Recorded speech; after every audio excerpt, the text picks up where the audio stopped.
Minneapolis police showed up at Rouge at the Lounge shortly after 2 a.m. Sunday. They said it was a chaotic scene. Several people called 911 over shots being fired inside the nightclub, which is part of the warehouse district. Police found a man in his 20s suffering from a gunshot wound, and he had no pulse. Officers were able to regain a pulse before taking him to Hennepin County Medical Center. But several hours later, he died. Police say a second man, also in his 20s, showed up at HCMC with a gunshot wound believed to be from the same incident.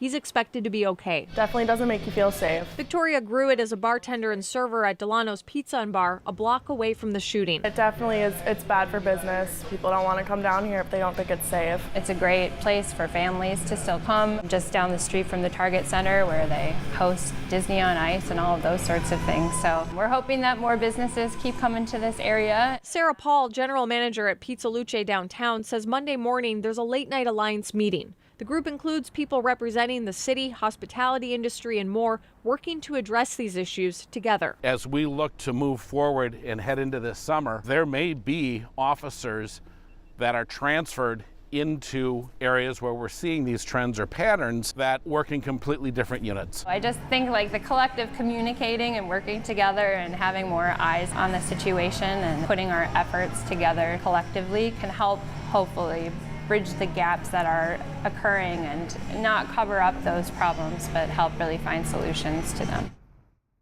The shooting happened just down the street from another one that took place early Saturday morning. 2 men were injured but are expected to recover. Police say at this point Sunday's shooting has not been linked to any other recent crimes, but they are still investigating. If you have any information that could help police, you can submit anonymous tips through Crime Stoppers. Rena. All right. Thank you, Heidi.